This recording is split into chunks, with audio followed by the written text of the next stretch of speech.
All right, so we're gonna do a special video um, on lighting and the importance of lighting in homes.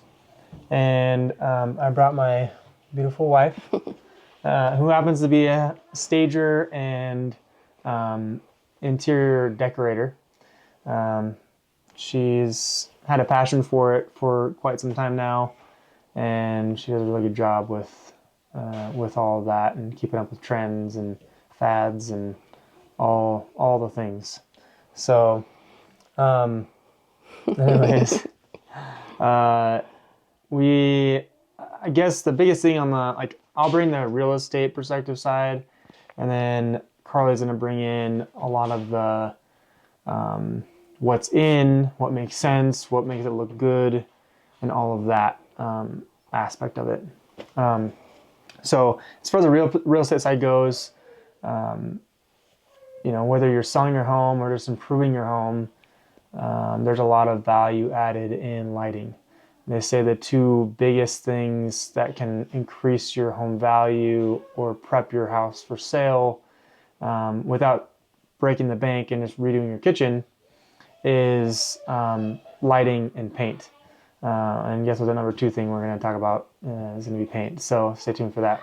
But so they're screaming in the background. So anyways, the lighting is super important. It increases the value. It's not super expensive to do. And it's most of the time it's pretty painless. If you have a good electrician, they can come in and they can whip it out for you real quick and get it taken care of. We're doing a deal right now where it's a big home. There's a lot of outdated lighting, and electricians are just going through room by room and just updating all the lighting, and it's going to make a huge change. Is there like something specific about why it's such a big deal? Yeah, I think, like you said, the lighting and paint are some of the easiest ways you can update a home without breaking the bank, and it'll make a huge difference. And I think that having help knowing what light fixtures are going to be timeless, especially when you're about to sell your home. It's a little different when you're getting ready to sell your home versus just choosing fixtures and things for your own house and your own style. And each home has its own look to it, own style. There's modern, transitional, traditional. There's all kinds of different styles of homes and light fixtures. And so kind of narrowing down what style you're going for. If you are going to sell your home, for example, this home we've been doing, I would say is more traditional. And so we've been bringing in some kind of more traditional with a little bit of modern twist on the light fixtures in the home to make it look updated, but still match the look of the home. Yeah. And so I think that's what you want to decide is what is the style going on here in the home, and try to complement that in the home instead of totally having different, just changing everything about it. I think it just helps to complement it rather than doing a whole different style. But yeah. I would say if you're looking to sell your home, you want to try to pick everything to be a little more timeless, that it'll be a little more neutral. People will be, a broader amount of people will like it and take to it. Yeah, and it'll appeal to more buyers in general. It won't be so specific and so personalized that everybody will, people will come in and be like, "Whoa, this is great." It's like the house you go into and you look on a website or go in a showing, and all the walls are like bright blue, bright pink, dark brown, like just crazy extreme colors. It's kind of like that with lighting. So if you can get more of a broad audience to look at it and be like, yeah, this is really nice. The whole idea behind the lighting really, in essence, is one, to provide light, which is the most important, two, the style, but also it's just to create a good atmosphere in the home, right? It's you know, if you come in and you walk in and everything's chaotic, you're gonna soak that in, and you're gonna take that with you. Now, if you walk in a home that's all staged and all well done, all the lighting is squared away, it's a similar style, then you feel that peace, you feel that kind of just The flow, I yeah, would say. the flow, throughout. yeah. So, anyways, that's what I feel when I walk in. I see everything kind of just not necessarily matching completely, but just in the same realm of style. It's very nice, and it's one of those things you got to worry about too. But I was going to touch on too was the finishes and lighting.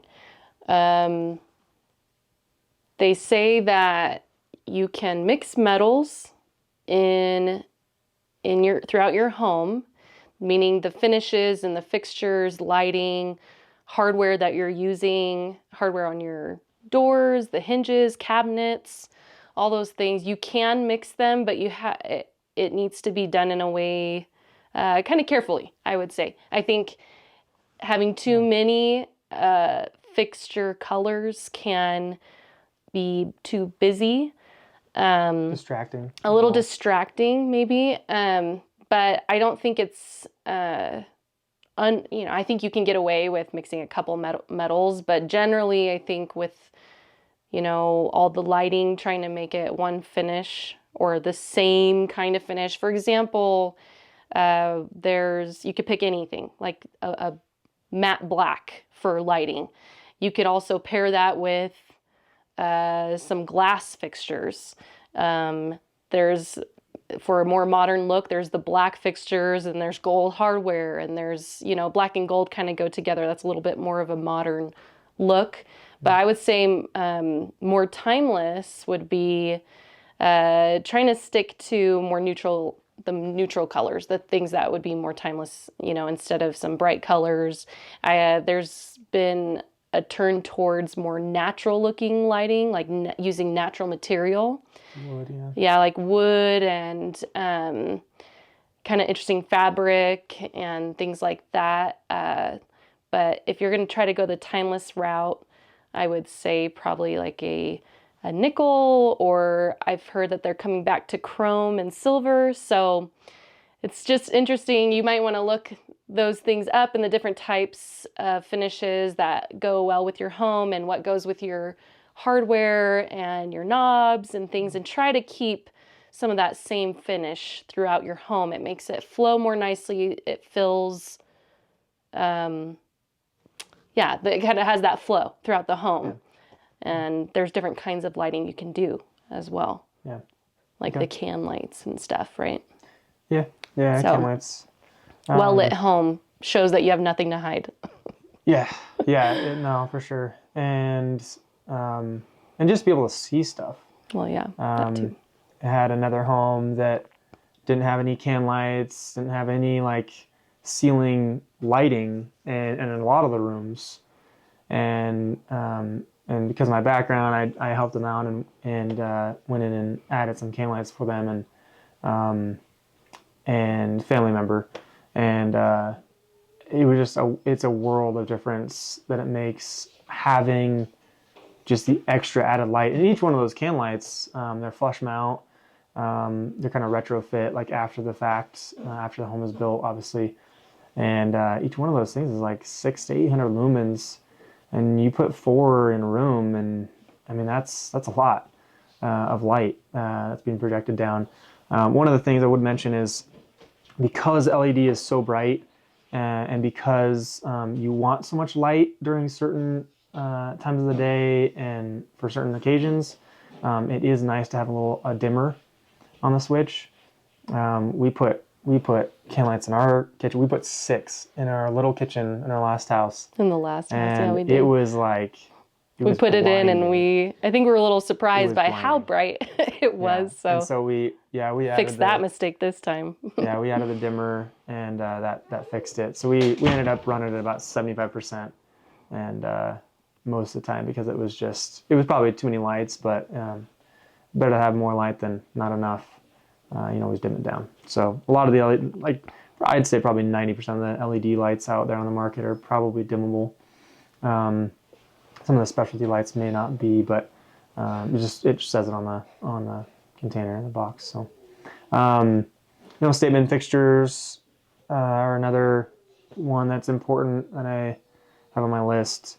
You know, it creates a good focal point, but again, staying within that style is important. But a lot of the older generation have a hard time swapping lighting out. The old fan that's from 1975, or something that just is sentimental to them, and sometimes that's hard.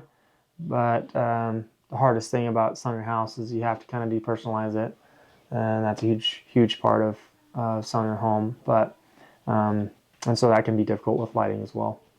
Yeah. They say that in a room, it's nice to have 3 different types of lighting in there. So say like you have your statement light fixture, and then you have some can lights, and then you maybe have a lamp. So having different options of lighting kind of feels, what's the word? I don't know. It's like more homey maybe.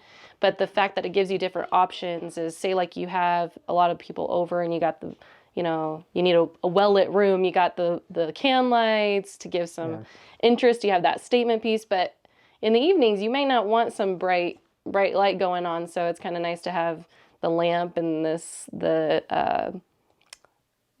what is that called? I don't know what that's called, but just the more calm lighting for the evening and things, when things are calming down, it's nice to have different options.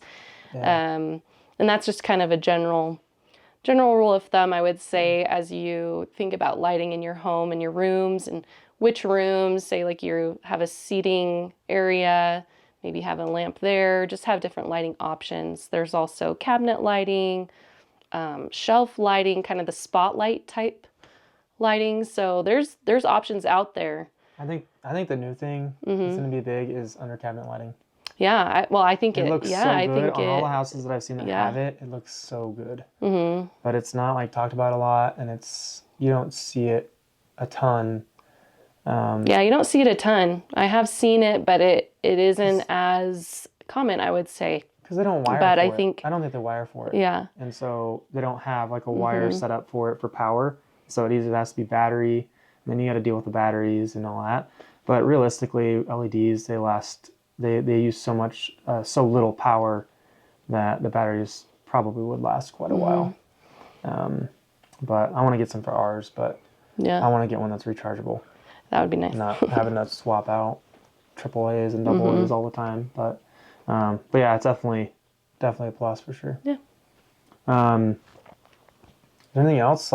There's obviously the smart lighting deals, and changing, having the bulb that changes colors, and with the invention of LED, it's kind of changed the game with lighting, because you can go from, in the same can light, it's a fairly quick adjustment from daylight to soft white, and it's like 5 different stops in between them.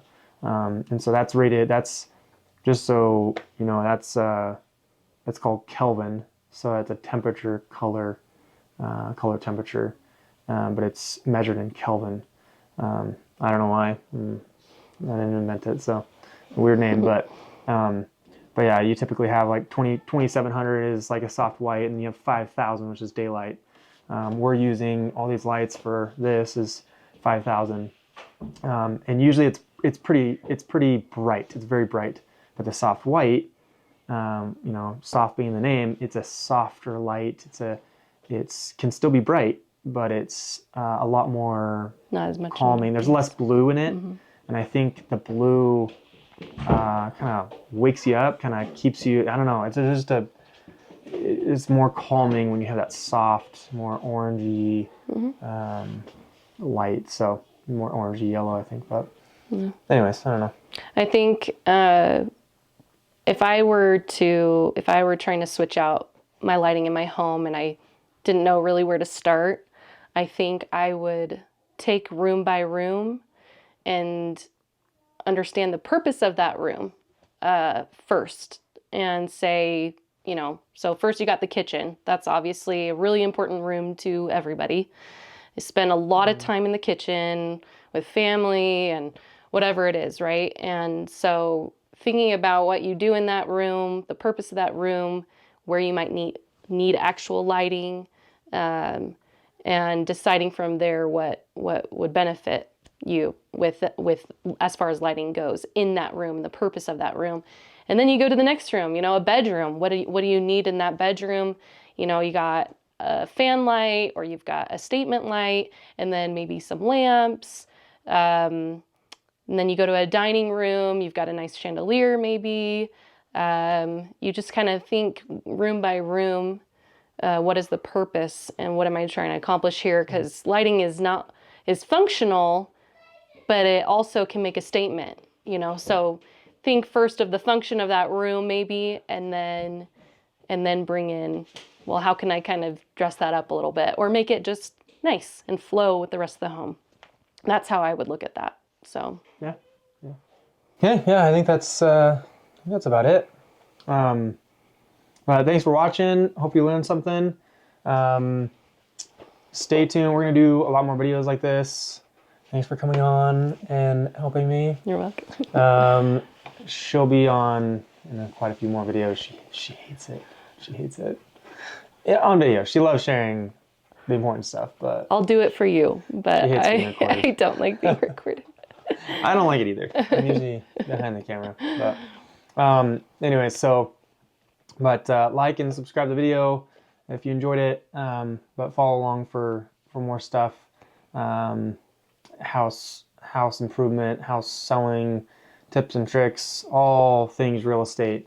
But this series is going to be more focused on how to just improve things, and what upgrades you can do to get the best bang for your buck. So, thank you. See you later.